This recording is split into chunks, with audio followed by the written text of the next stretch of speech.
tots tinc una doble sensació, una d'alegria de veure tanta gent i l'altra de veure tanta gent, perquè la veritat és que ens ha desbordat la previsió de gent, perquè sempre que era ben racional i simplement seré molt breu. Simplement avui presentem el cicle de conferències, un cicle de conferències que comença, com podeu veure, en 400 anys d'organisme del DA. Juan Di Martín, Bernat Saragossí, ens il·lustraran. La conferència és diferent de les altres perquè té una part així dins i l'altra serà de volteta exterior i jo us deixarà alterar-nos un poc. Simplement resumir-vos, crec que tenim tot el prospectet. Hi ha diverses conferències fins al 29 de març, la pròxima setmana serà dimecres, no serà divendres.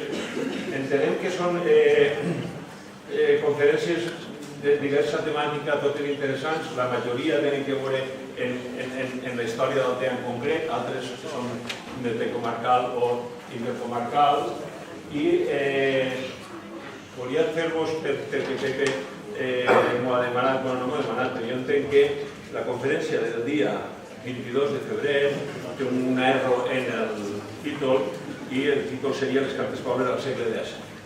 Ha sigut un error nostre, un error de la casa, i demanem disculpes a Pepe i sí que voldria agrair especialment a totes i cada una de les persones que de forma gratuïta van a donar per aquestes conferències i sobretot a Luis Fuster i Diego Barber, que com a coordinadors, organitzadors i pensadors d'aquestes conferències. Res més. Us deixo així dels artistes. Espero que passeu un rato agradable i disfruteu la incomoditat d'una part de les gràcies. No, perdoneu, una altra cosa. Hem fet especialment per a aquestes conferències un detallet per als conferenciants. És una cosa molt senzilleta, perquè l'economia està molestant, però tenim una per a cadascú. Això s'hauria de donar al final, però... Sí, perquè no s'hi mereixerà. No, però al final d'avui anant, però el donem així en directe i en la conferència.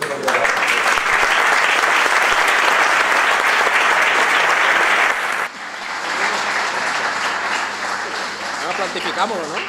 Posem així. Bueno, bona nit a tots. Bona nit. I moltes gràcies per aquesta recepció tan calorosa i que s'agraeix fer aquestes coses i que tingués la parròquia a tope. Em toca presentar al meu amic Bernat perquè és veritat que encara que ell sí que fa aquestes coses en la universitat, Bueno, com a alumne. hauria d'explicar un poc què fem els dos ací.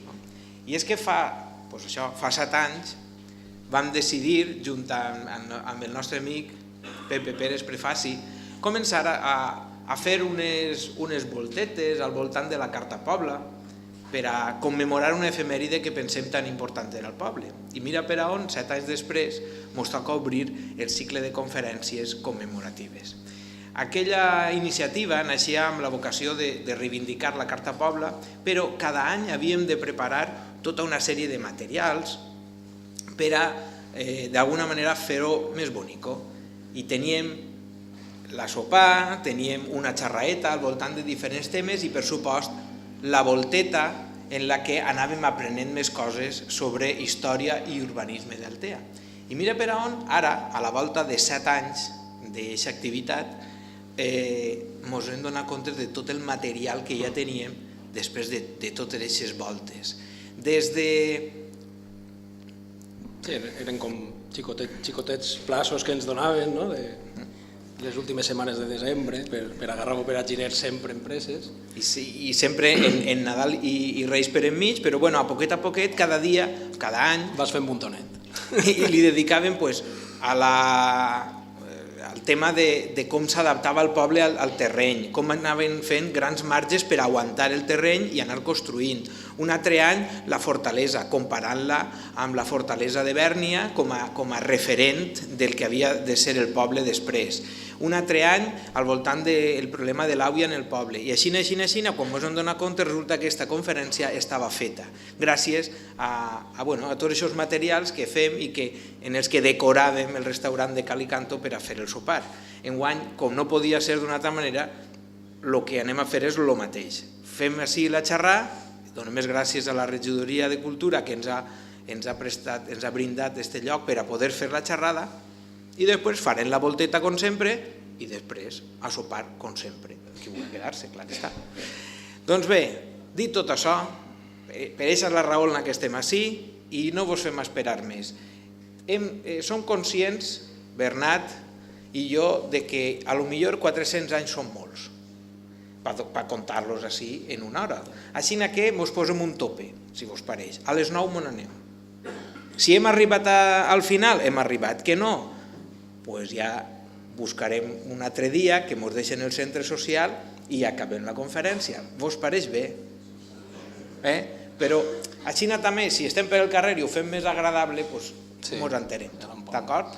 Així que el que no puguem veure directament així ho veurem per el carrer. Doncs res, sense més, comencem. I comencem amb l'autèntica contradicció que és l'origen d'esta conferència. Un poble allà dalt. I per què fan un poble allà dalt? Per què el fan? Lògicament perquè és un baluard defensiu. Així estem un poc en una zona, una terra de ningú, i el que es pretén d'esta manera és donar-li protecció a la gent que està vivint en este municipi. I què passa? Que quan tu no construïs un bastió, una fortalesa elevada, el primer que busca és que ningú pugui accedir fàcilment a aquesta posició defensiva. I això va en contra de qualsevol principi bàsic per al que es fa un poble. Un poble s'hauria de fer ben comunicat, amb comoditats per als seus habitants. I així resulta que partim de la situació contrària. Totalment oposta. Del fuerte Apache. Anem a amagar-nos ahí dalt i que ningú pugui atacar-nos. En el moment en què el poble comença a créixer, creixen els problemes. I què hem fet? Utilitzant alguns seguiments arqueològics que ja estan fent-se en Altea per part de Pedro Jaime Saragosí i treballs que Bernat ja ha fet al llarg de la seva carrera professional, vos oferim la següent idea. Tu mateix. Seria primer que res donar les gràcies de nou, ja és a la Juanpi però jo també. Excusar-me perquè jo soc nou en esta plaça i voldria que isquera bé, però anem a fer l'intent. La intenció que tenim a l'hora d'explicar este tema és que entenguem tots el que podria ser on ara tenim ubicat el poble. Està sobre un gran promontori i està, d'alguna manera, tota l'ocupació de les vivendes que estan al seu voltant estan desparramades sobre aquesta lloma, aquest gran llit que fa la imatge del nostre poble. La topografia és prou empinada, és prou recolzada i el que intentem explicar en esta secció, que és molt esquemàtica, és un poc com seria aquest perfil tallant-lo transversalment des de, per exemple, el carrer Sant Miquel o Sant Josep cap a la mar. Hi ha un gran desnivell en el que és el gran pendent entre el que és la cota superior i la inferior d'aquest carrer. D'alguna manera, quan es va saturar l'interior del recinte del baluard, la gent va tindre que començar a ocupar aquestes franges de terreny que anaven al voltant o cap a l'eix del camí vell d'Alcoi. Ahí tenien una problemàtica seriosa que era la de la topografia en si. Entonces, el que es va començar a fer és a nivellar. Este seria el primer esquema i així podríem començar a veure un poc el que es pretén en aquesta tipologia d'edificacions. El que es pretén, tindríem el camí d'Alcoi en l'eix, diguem, de la dreta, i les primeres vivendes que apareixen són d'aquest tipus. Són vivendes que estan composades per una única crugia o dos com a màxim i tenen un mur de contenció i pràcticament el que fan és anar abancalant el terreny que ara mateix comencen a colonitzar. Per a que ho entenguem, no són arquitectes, no són constructors de cases, són llauradors, i el que fan són marges. Efectivament. I en aquests marges van abancalant una ladera molt pronunciada, una falda d'aquest tossal, i el que fan, com Bernat està mostrant-vos en les imatges, és creant les cases a poquet, a galpons, que podríem dir. Entonces, primer ens trobarem un habitatge en una crugia, o en dos, com a molt, si hi havia una família més gran, i a partir d'ahí passa el que estem veient, és a dir, com apareixen aquests murs com si foren autèntics marges sobre els que van a construir-se totes les cases del poble. Això podria ser per datar-ho més o menys de 1680, per anar fent una evolució cronològica de com aniria sent. És a dir, tenim aquesta primera implementació en aquest terreny que han anat buidant i terraplenant per a guanyar nivell, a bancalar, i ara anirem veient com van transformant-se les crugies de la vivenda. La primera navà que teníem davant, per exemple, la tipologia que està entre el camí d'Alcoi i el carrer Llop, veiem com la primera navà que teníem davant es cobreix. D'alguna manera van incorporant-se peces de vivenda a lo que és la vivenda en si.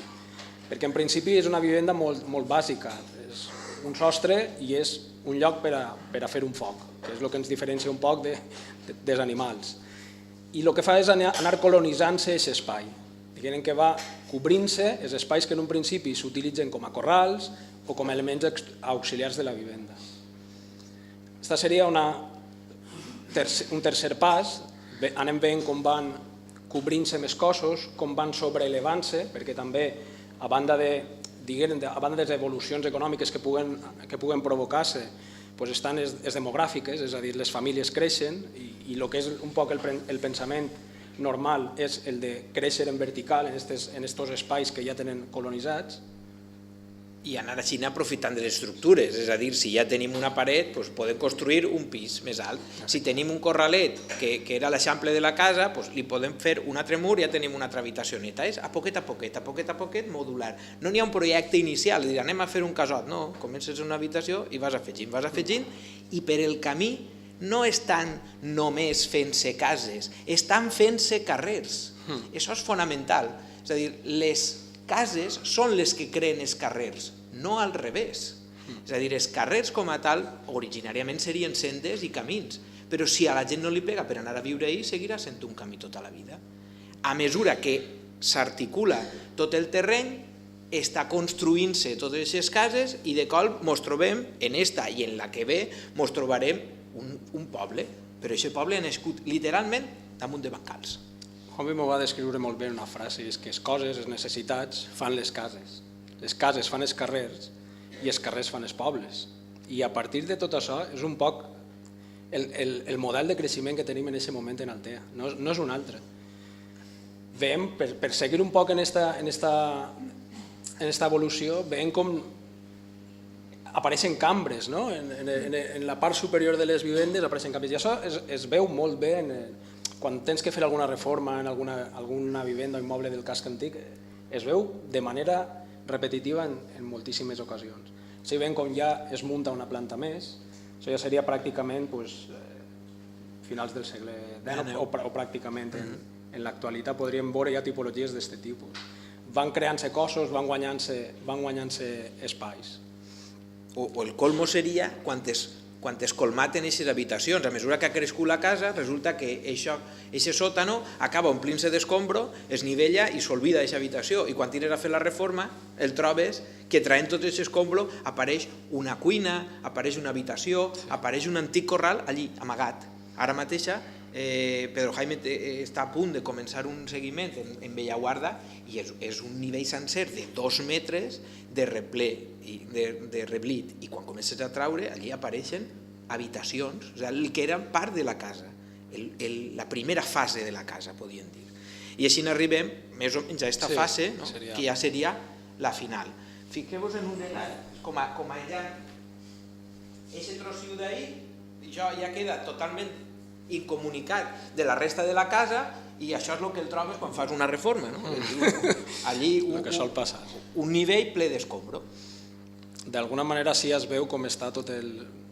seria una idealització, no? Però com es veu un poc el perfil ja colmatat, és a dir, ja està com diguem, si se li crea com un costró a tota la superfície de la pendent en la que està molt consolidat ja els nivells a medida de contencions i és la realitat que tenim avui en dia. És un poble pràcticament en esta evolució. Esta seria una imatge per a que ens fem un poc a la idea en dos sentits, en el transversal i en el longitudinal, veient un poc el que serien els desnivells que tenim al nostre poble. Realment, poc tenen que envejar les vivendes que es fan en Altea Hills, com a vistes i com a situació en pendent. És increïble. Així tenim algunes imatges més de com són, a mesura que vas muntant cap al casc antic, com va empinant-se el tema. Reprenem el problema bàsic, no? És a dir, el poble no està en un puesto fàcil de comunicar-se, no està en un lloc on hi hagi fàcilment poder establir intercanvis comercials, està com això, com acaba d'explicar Bernat, està desparramat per un tossal i damunt en els problemes que té això. Bé, doncs damunt afegim-li un altre problema, i és que el poble pateix un control militar i senyorial. És a dir, el senyor, en l'article segon de la Carta Pobla, diu que ell pot imposar tots aquells tributs típics que tinga sobre el que considera drets senyorials, regalies de la baronia, que són molins, almàsseres, trapís de sucre, llevadors de llanes, fleques, forns, hostals, carnisseries, tavernes, tendes i el que ell vulgui. Perquè en l'article a continuació, en l'article tercer, diu que reserva poder imposar en el futur qualsevol impost que crega necessari per a fer reformes en les muralles, en el castell o en els aqüeductes, és a dir, en les séquies. És a dir, tot el poder econòmic està controlat per el senyor, per el marquès d'Ariza, per a fer tot el que necessita el poble. De manera que, de la mateixa manera que la fortalesa tanca aquesta població i no la deixa comunicar-se en els altres, el senyor feudal actua com una cosa pareguda, és a dir, controla absolutament tota l'economia del poble. Està tot constrenyit en aquestes muralles i en aquest model de poblament. Això, urbanísticament, es pot veure. És com li costa al poble anar eixint. A poquet sobrepassa les muralles i així tenim aquesta joia que Ramon Llorens ja fa molts anys va descobrir en el Servei Geogràfic de l'Exèrcit, que és el famós Plano de Ricó de 1740. I ahí podem veure com si el poble ha anat sobrepassant la línia de les muralles, però perquè no li queda més remei, és a dir, perquè n'hi ha un creixement demogràfic que obliga a anar fent cases fora de les muralles. Però fins així no tenim apenes informació d'aixòs negocis, n'hi ha molt poquet. Hi havia, podríem dir, 6 tendes bàsiques que totes controlades per el marquès, els molins i les activitats vinculades als mariners, que són el que crearan el primer raval, el primer barri dels mariners. És a dir, hi havia un calafat, on hi havia diversos calafats, n'hi havia alguns mercaders de comerç a l'engròs. Per què? Perquè les rendes senyorials es pagaven en diners, de manera que els llauradors estaven obligats a vendre la seva producció per a poder pagar la renda. Luego, comerç n'hi havia, sí, però a l'engròs. Això afavorirà la presència d'un grup de comerciants, no només d'Altea, sinó d'altres llocs de la Mediterrània, que comerciaran amb Altea en productes bàsics i no tan bàsics. Ja sabeu que un dels productes estrella de la marina era la pansa. I aquest comerç de la pansa és el que manté econòmicament la força, en aquest cas, d'aquesta vila que està naixent. Però per a entendre-ho bé hem d'esperar una miqueta més a que el monopoli senyorial es trenque i aleshores això desborde ja totalment el poble. Passem a la següent. Sí, això és el que acabo d'explicar. Primer pas, fora de les muralles, el Porrar de Sant Miquel. Un privilegi especial que aconsegueix no qualsevol família, sinó una d'aquestes famílies que manejaven el comerç local, com eren els tous. Els tous són els que promouen la construcció de l'ermita de Sant Xochim i just al costat de l'ermita de Sant Xochim es construeix el primer mercat porrat o fira anual. És un mercat extraordinari del que aconsegueixen un privilegi especial i és la primera vegada que, ara sí, el comerç va eixir fora de les muralles.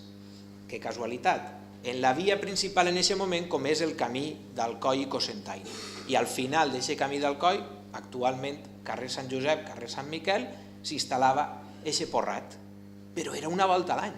Sí, un mercat extraordinari del que n'hi havia molt de moviment.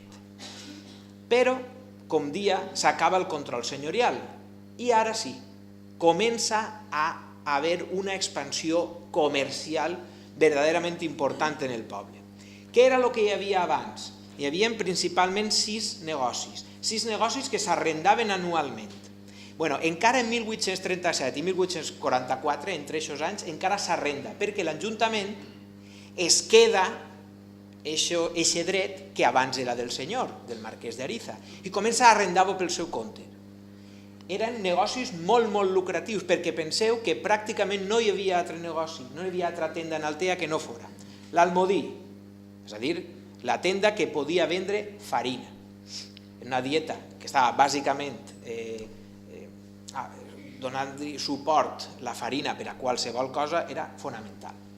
Carnisseria, diu abast de carn de machos, referint-se als corders. La tenda de la plaça de l'Església, i la tenda de fora.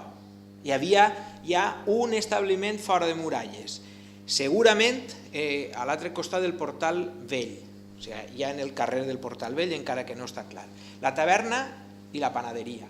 A això haurien d'afegir els forns, que en aquesta època sabem que serien uns 14 forns en tot el poble. Ojo, forn no és panaderia. Els forns, en este poble, fins a no fa tant, eren forns que funcionaven més com a, literalment, el lloc on un no va a coure. Aquest costum que encara ha arribat a dia d'avui, de que un vagi en la seva llandeta al forn a coure coses, això, tal qual, era com funcionaven els forns del casc antic. I, de fet, encara als anys 60 quedava un forn d'aixòs, que estava en el carrer Consol. En el carrer Consol estava el forn que duia Joan Pérez i que encara l'home m'explicava quan cobrava per cada cosa que anaven a coure, però no era panaderia, era única i exclusivament forn per anar a coure coses. N'hi havia 14 en el poble i també apareix mencionat molt bé, molt clar, el forn de fora, que estaria més o menys a l'entrada del carrer Remei, cruce en el Empedrat. Sabem de l'existència d'aquest forn i d'alguns que ja estaven fent-se en la part baixa del poble, en el que era ja el Raval Mariner. Però què va passar? Lo de sempre. Els diners. Passem. Resulta... Mira, passem una més i ara tornem, no? Ahí. En 1844 l'Ajuntament arrastra un dèficit brutal, però brutal que no poden pagar, i ara tornem arrere, ni l'obra del marge. Hem trobat l'expedient que diu quant es va fer el marge, el famós marge del Portal Vell, quant es va refer. Pareix ser que abans hi havia un altre més fluix. Menys potent, no? I va haver unes pluges molt fortes i el marge va caure, va sorgir, i allò estava provocant molts problemes. Així que l'Ajuntament li envia una carta a Diputació sol·licitant assessorament i fons per a poder refer l'obra, perquè explica que està causant molts problemes, perquè és l'entrada principal del poble i no poden fer res. Doncs sabeu quina solució van trobar? Refer el mur per tanda dels veïns, és a dir, per col·laboració de tots els veïns del poble, i sobre aquest mur situar el primer mercat municipal d'Altea del que es té constància. Cap a l'any 1844 el que es trauen són unes ordenances que és què ha de pagar cada persona que vulgui anar a vendre allí. Aquests arbitris que entren en vigor en 1846. Ja sé que la lletra és terrible, és a lo que ens hem d'enfrontar normalment quan treballem en estos paperets, però al final diu: por puesto de vendería alto en el mercado, por puesto de cintas, sedas y otros similares, y la última diu por puesto de vendería en el suelo. 4, 2 i 1. 4 reals, 2 reals i 1 real. És a dir, si un anava al mercat a vendre, en alt, sobre el banc del mercat, pagava 4 reals. Si uno venia sedes, teles i robes, aleshores en el mercat també ho podia fer, però n'hi ha una diferència. Cintes i teles vol referir-se a tela en brut, i robes vol dir vestits ja fets. Aleshores, els vestits es venien al mercat, igual que altres productes, i les tendes de cintes sí que tenien el dret de poder muntar-se la paraeta a un altre puesto. I després tenim puesto en el suelo, principalment fruites i verdures. Allò d'escampar un drap en terra i posar-se a vendre. Això que fins no fa tant encara funcionava en la plaça. Doncs bé, a Xina és com naix el primer eix comercial del poble, el que seria més o menys el carrer Portal Vell, des del Portal Vell, pots tornar a un moment? Sí. Ahí. Fins a la placeta del Baluart, on estava la famosa ermita de Sant Rafael, patró dels arrieros. Claro, aquests eren els que tenien que muntar per la Costera Majors. Doncs bé, aquest eix encara a finals del segle XIX o principis del segle XX apareix com el carrer de les tendes d'Altea, el carrer més potent. La primera avenida, si voleu. Heu d'imaginar que aquest carrer Portal Vell era on estaven les barberies, les tendes, fins i tot la primera sucursal bancària d'Altea estava en aquest carrer. No imagineu un banc modern, sinó que les tendes acabaven sent una espècie d'entitats financeres. Per què? Perquè venien a fiat. I a partir d'ahí eren capaços de gestionar molts dels estalvis dels llauradors, perquè estalviaven a través de la tenda. Doncs bé, aquest nucli hem pogut reconstruir-lo. Sí, això és un moment? Vale, arrere.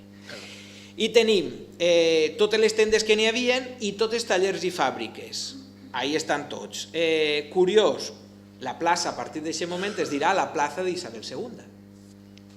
I ha creat no un carrer, sinó més bé una gran plaça lineal. Què n'hi havia allí? N'hi havia de tot. En la plaça de l'Església estava, com diu el registre de matrícula industrial, la abaceria de Vicenta Lloret Orozco. Eixa era la tenda de la plaça antigua que seguia en funcionament. En el carrer Major, calle Médico Serra, com podeu veure, tendes i, per supost, la barberia de Vicent Ferrer, que era, a més, sangrador.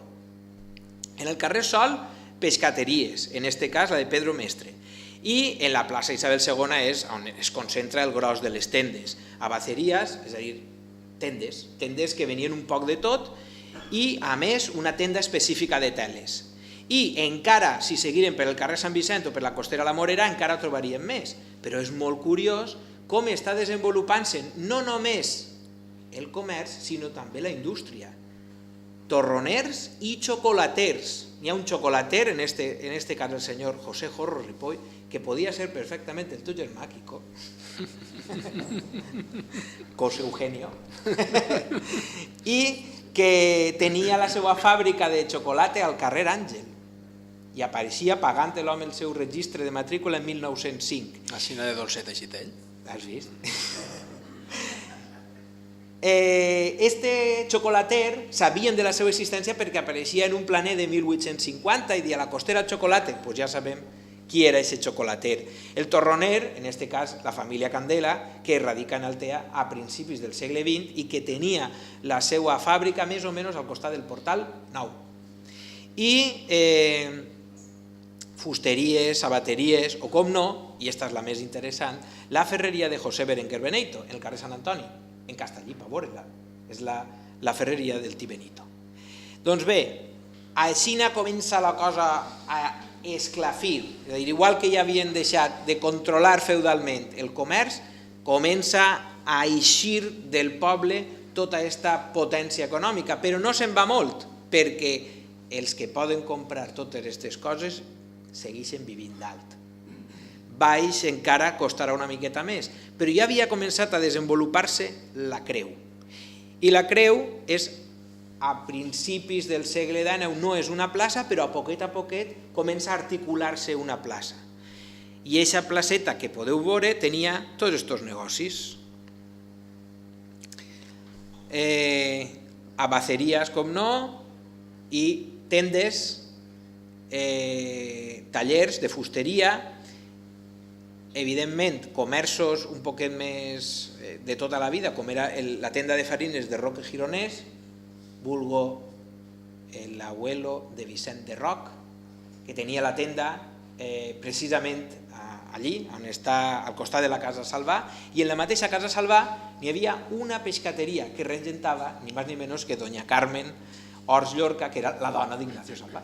Tenia una pescateria que apareix també en el registre de matrícula industrial. Com podeu veure, estem parlant d'una plaça de la Creu amb molta vida. Ojo, tampoc fa tant d'això, que fins fa 4 dies allí encara hi havia molta vida comercial. Però a mi em resulta molt curiós pensar que encara n'hi ha molta vida comercial, perquè allí sabem que n'hi ha una tenda que no tanca mai i que ven més que ninguna altra tenda d'Altea. Me la juguen, qui siga. No ho sé, però me la juguen. El dato del vodka el tenim. Conta-ho.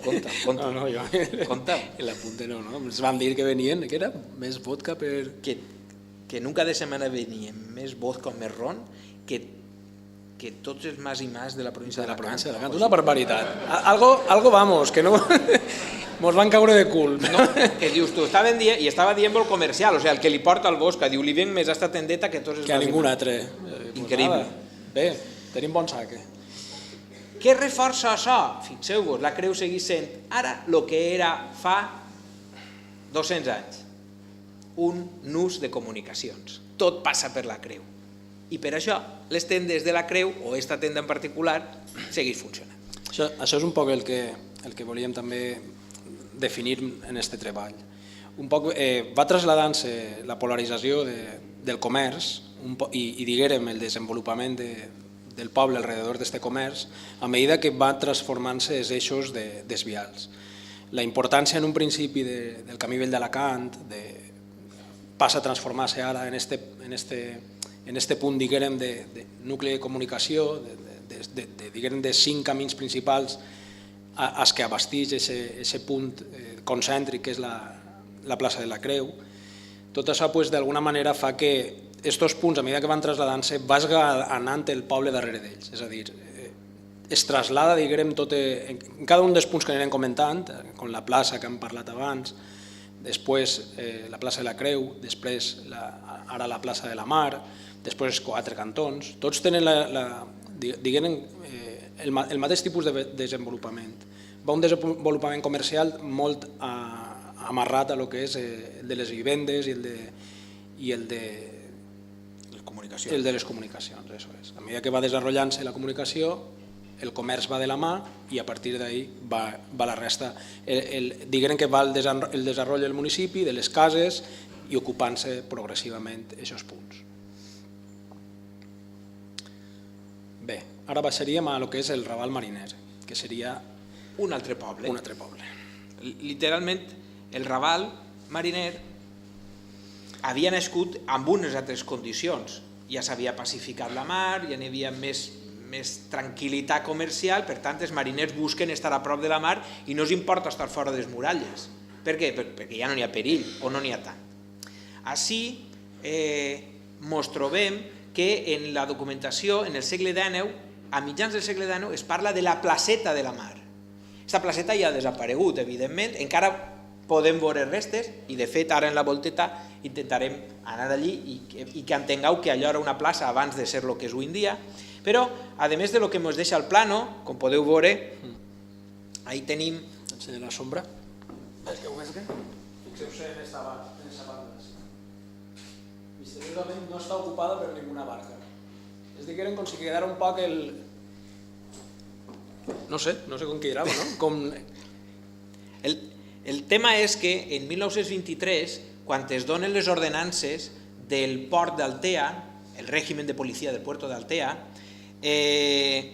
diu explícitament que les barques no podran parar en aquest punt.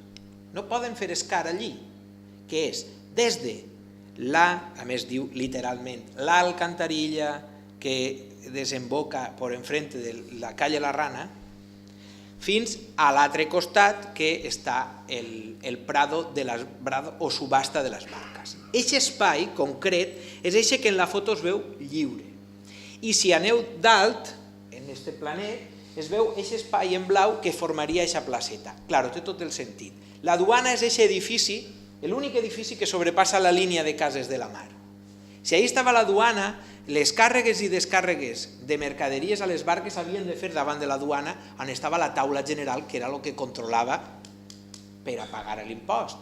De manera que els mariners que deixaven les seues barques cada nit per anar-se'n a casa i al l'endemà tornar-les a agarrar, podien deixar-les en qualsevol lloc, menys en aquest lloc, perquè era el que tradicionalment on es feia la càrrega i descàrrega de les barques. Doncs bé, encara que en aquesta època la duana ja no estava ahí i encara que ahí ja no hi havia plaça, quedava fossilitzada la costum de no fer escar en aquest punt, perquè ahí estava l'antiga placeta de la mar. Què va passar en la placeta? Ara ho explicarem. Continuem, Bernat? Serà qüestió. Bueno, el que seria important, bueno, comente lo de la primera línia, seria important que ens fem un poc de lectura de que així estem parlant, si estem parlant del carrer La Mar, estem parlant de les cases que estan, diguem, a la banda de terra. No, aquesta primera línia que tenim ara mateixa definida, en realitat ens quedaria a la banda d'ací. Quan es va obrir la carretera, el que és la carretera nacional, va ser fent una cicatriu en el que són aquestes cases, va ser en la demolició d'aquest àmbit d'ací. A partir de que va colonitzar-se tot aquest espai és quan comencen a aparèixer les cases de la primera línia. Però hem volgut d'alguna forma fer una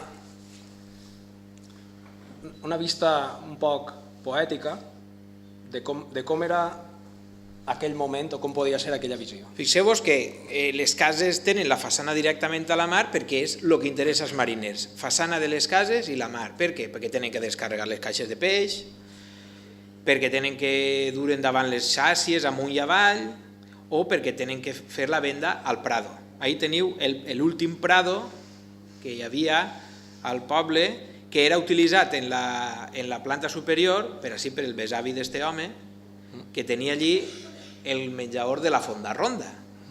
Però tots els baixos del menjador de la Fonda Ronda era on es feia la subhasta del peix. El Prado. És la que ve, no? Vale. Així veu el que vos explicava Bernat. Que començàvem a xerrar.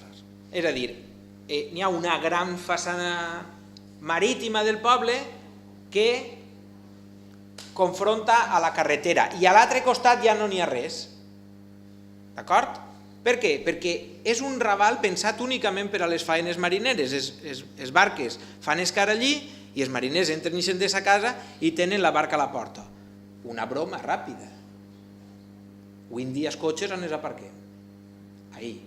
Les cases que tenen enfront, baixen, agarren el seu cotxe, tot el món que viu allí, al carrer Sant Pere i al Paseo tenen els cotxes baix.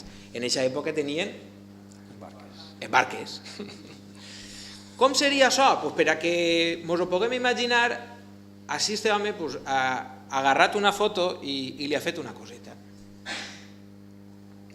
Això seria un poc una recreació un poc poètica del que podria ser aquesta primera línia molt transformada actualment, però la que podrien observar és la tipologia de les vivendes, que són les mateixes que tenim ara mateix avui en dia a aquest lateral.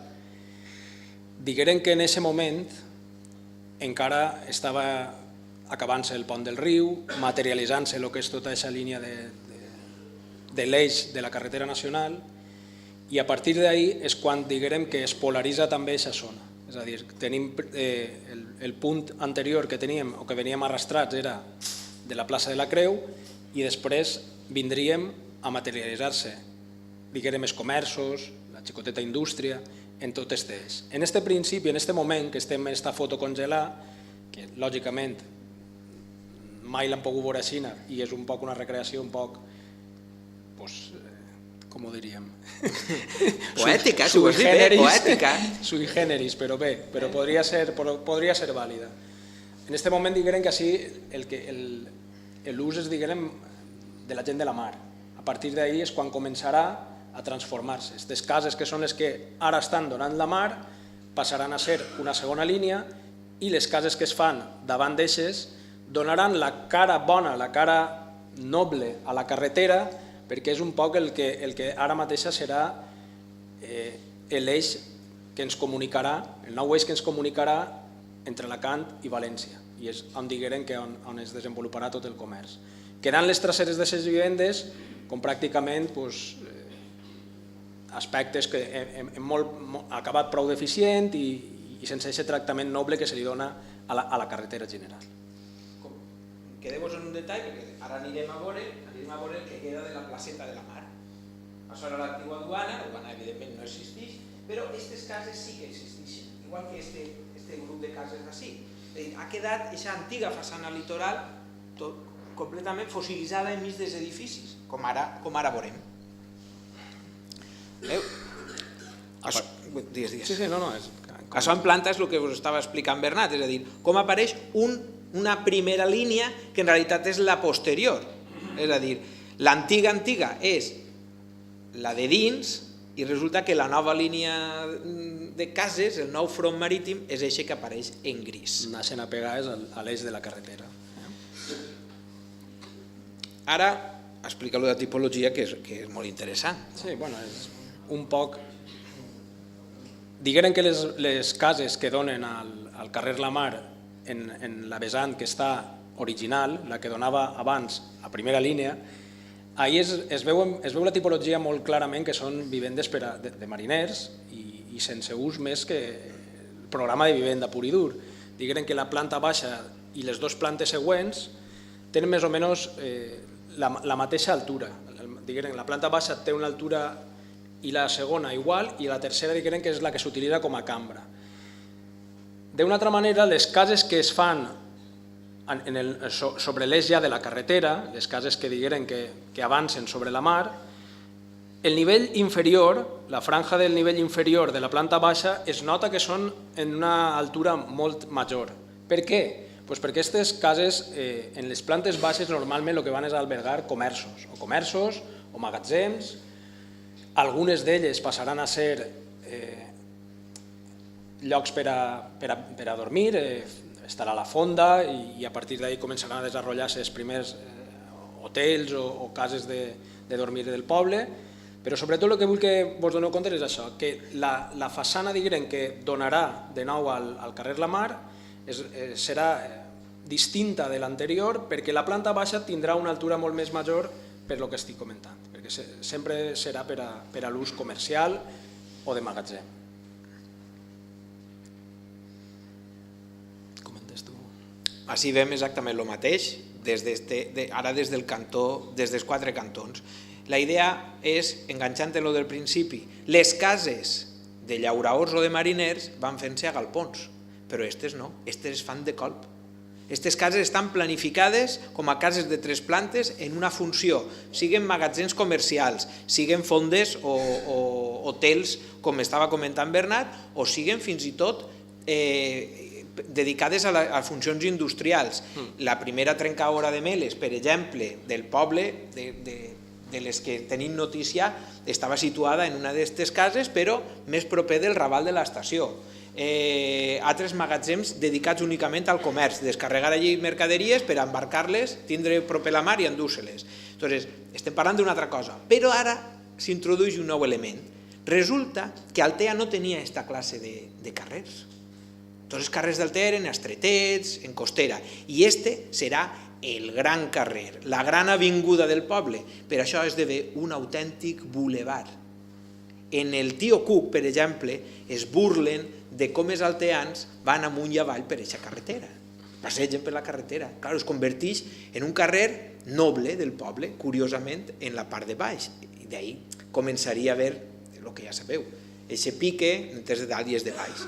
I el que havia sigut una zona industrial i pesquera passa a ser una zona comercial i sobretot una zona on les famílies que controlaven aquest comerç poden mostrar el seu poderío. Mireu quina casa m'ha fet al carrer La Mar. És un lloc en vora i en deixar-se vora a partir d'ara.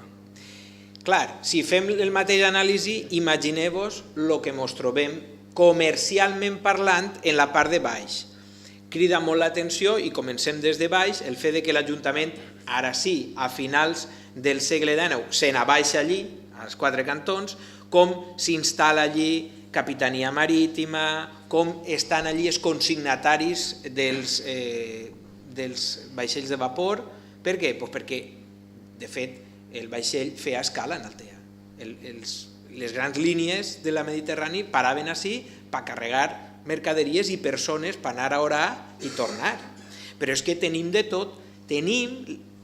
Jo no he trobat ninguna anterior, una horxateria a principis del segle XX. Però és que tenim els primers cafès, casinos i, per supost, les tendes més ben assortides de tot el poble estaven allí. Com no, l'estanc del Marinero, que és l'anunci que han posat antes. És a dir, que ja era estanc i tenda de farines i tot el que volguéreu comprar es comprava al Marinero. És a dir, era el supermercat, el gran supermercat del poble, ara fa més de 100 anys. Hem recuperat un full de publicitat de l'any 1929 en el que apareixen uns quants negocis d'Altea i la presència de negocis a la part baixa és abrumadora. Només n'hi ha uno que està, pobret, aguantant estoicament en la part alta del poble, que és Antonio Ferrer Bonet, Tónico Ferrer, en el carrer Médico Serra. Tot lo demés és Canalejas, Eduardo Dato, Canalejas, Eduardo Dato, Plaza Primo de Rivera, la plaça del Convent, etc. Un detall, i ja continuem. El carrer La Mar era tot. El carrer La Mar canvia de nom ja en el segle XX. Tot era el carrer La Mar. El que passa és que arriba un moment en què tenen que partir i dir, bueno, doncs dels 4 cantons cap al riu serà Eduardo Dato i posteriorment altres noms fins al que té actualment, Conde d'Altea, i dels 4 cantons cap a l'estació serà la calle Canalejas. Doncs bé, aquesta transformació té molt a veure amb que el carrer està creixent i està estructurant-se. Com diem, les cases formen els carrers.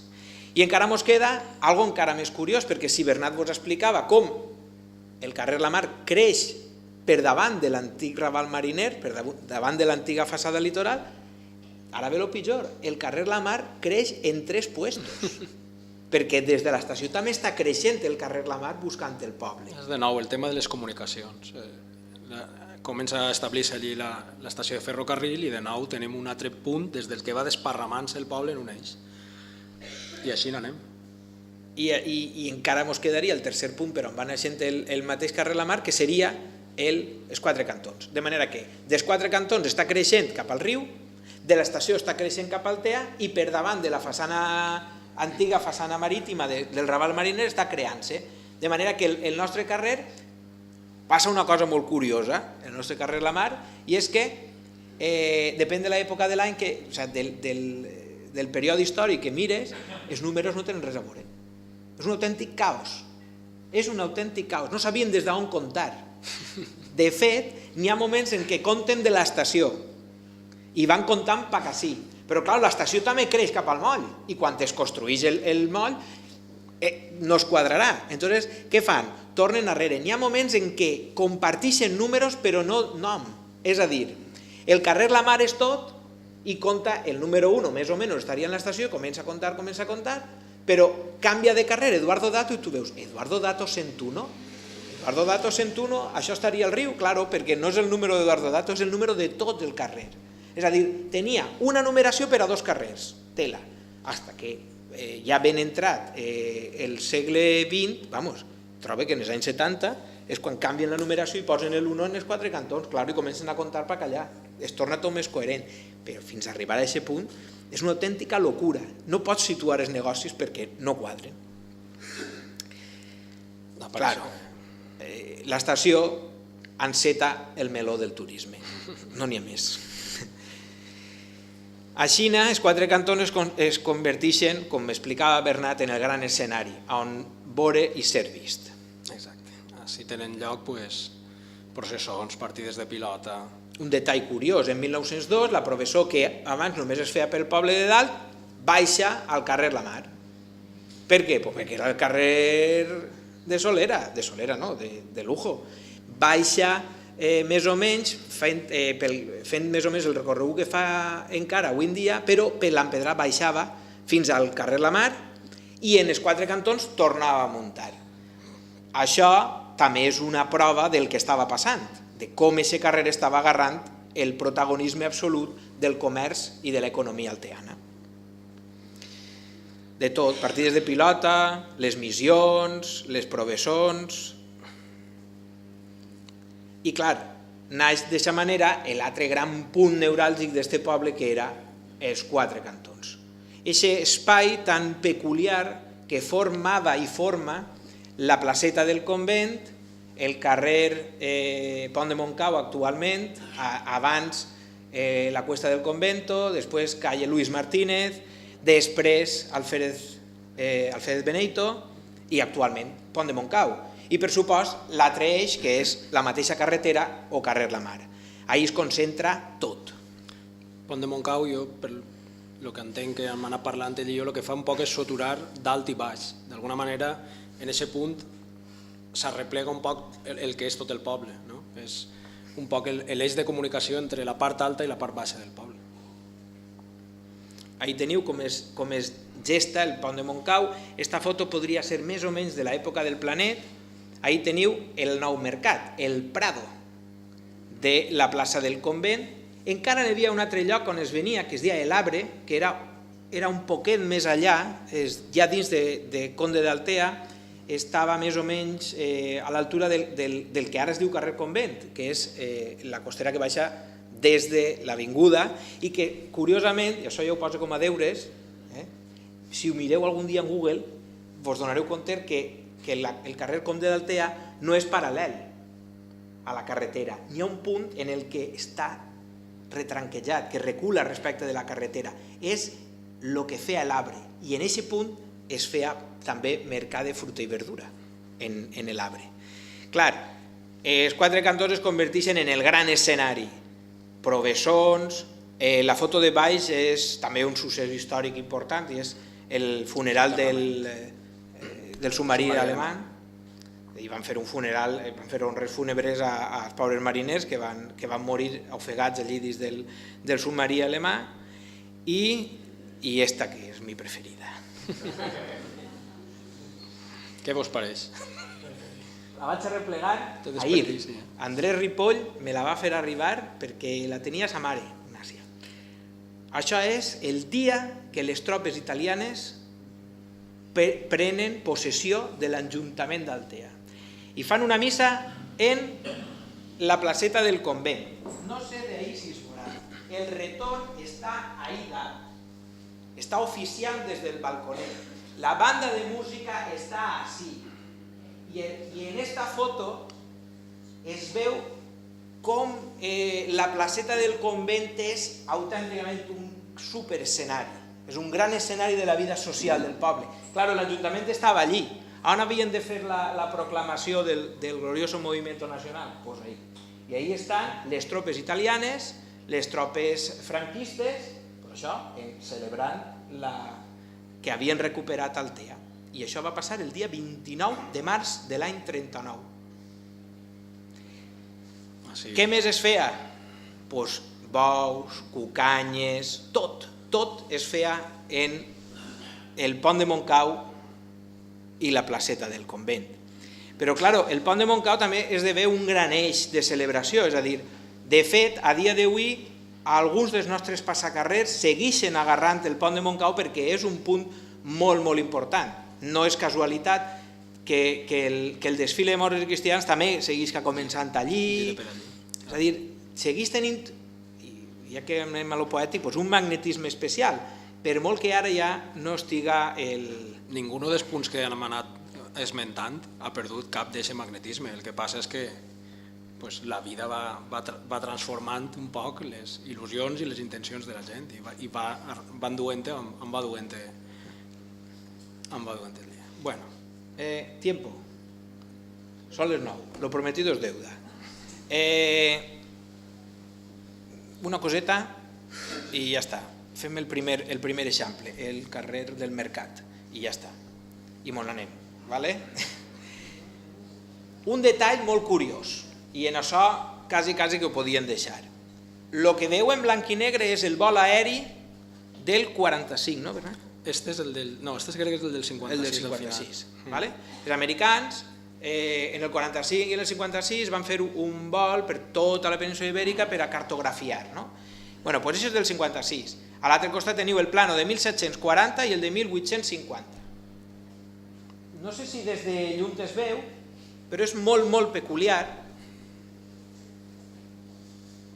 El poble original, carrer Fornet, carrer Sant Miquel, carrer Sant Josep, les Costeres i Bellaguarda. Mireu així. Fornet, poble original, Costeres i Bellaguarda. I en el de 1850 el mateix. El poble no creix. Ens arreem més de segle i mig sense que n'hi hagi evolució urbanística. I la miqueta de transformació està així.